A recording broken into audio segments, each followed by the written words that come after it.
He saved more lives than any general ever commanded. He waged war, not against nations, but against an invisible enemy that had plagued humanity for centuries.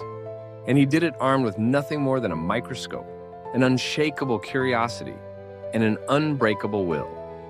Welcome back to 1,000-Year Personalities.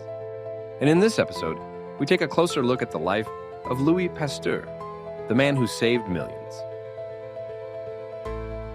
Louis Pasteur was born on December 27, 1822, in the small French town of Dole. His father, Jean-Joseph Pasteur, was a tanner, a craftsman who treated animal hides to make leather. Jean-Joseph was also a decorated veteran of Napoleon's army, a man who valued hard work, patriotism, and discipline. His mother, Jeanne-Etienne Roquy, came from a family of modest means, but was deeply devoted to her children's education. Louis grew up in humble surroundings, in a provincial environment far from the bustling scientific centers of Paris. He wasn't considered a prodigy.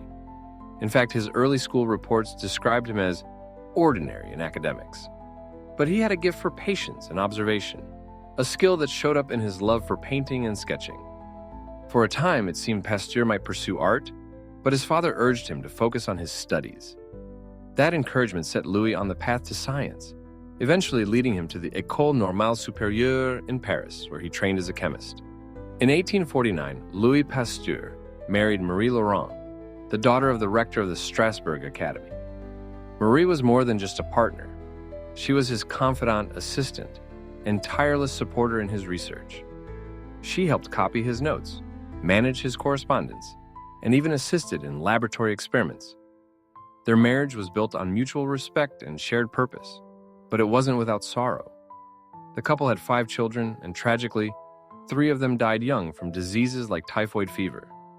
These personal losses deepened Pasteur's resolve to understand and combat infectious diseases. At home, Pasteur was known to be deeply focused on his work, sometimes to the point of obsession, but he also enjoyed family gatherings, reading literature, and discussing philosophy. Despite his fame, he remained modest and devoted to the idea that science should serve humanity. In the mid-19th century, most scientists believed diseases came from bad air or arose spontaneously.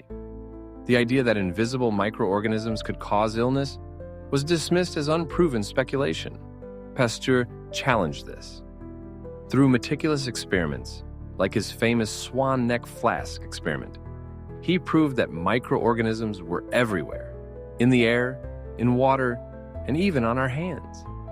More importantly, he showed they were responsible for food spoilage and many diseases. This was the germ theory of disease, and it would change medicine forever. French wine and beer producers were struggling because their products kept spoiling. Pasteur discovered that heating liquids to a specific temperature could kill harmful microbes without ruining taste. This process, later named pasteurization, revolutionized the food industry, making milk, beer, wine, and other products safer to consume. It wasn't just about taste. It was about public health on a massive scale. Pasteur's breakthroughs didn't stop at food safety.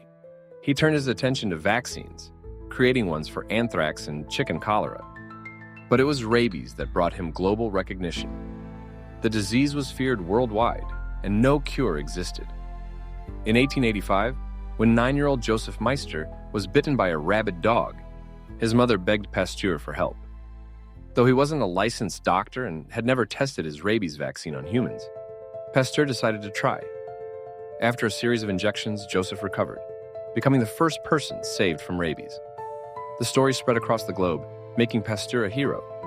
Pasteur's work laid the foundation for modern microbiology and preventive medicine. His vaccines, pasteurization process, and germ theory saved millions of lives and transformed how humanity thinks about disease. In his later years, Pasteur suffered from strokes that left him partially paralyzed, but he continued to mentor young scientists and guide research at the Pasteur Institute in Paris, a center for infectious disease research that still operates today. Louis Pasteur died on September 28, 1895, at the age of 72. He was given a state funeral, and his body was laid to rest in a crypt within the Pasteur Institute. Louis Pasteur wasn't just a scientist. He was a relentless defender of human health. His life is a testament to the idea that science, driven by compassion and persistence, can conquer even the most invisible enemies. He once said, "Chance favors the prepared mind." And through his preparation, he gave humanity the chance to live longer, healthier lives. This was the life of Louis Pasteur, one of the world's true 1,000-year personalities. If you enjoyed this story, subscribe for more timeless lives that change the world. And remember, sometimes the smallest things can have the biggest impact.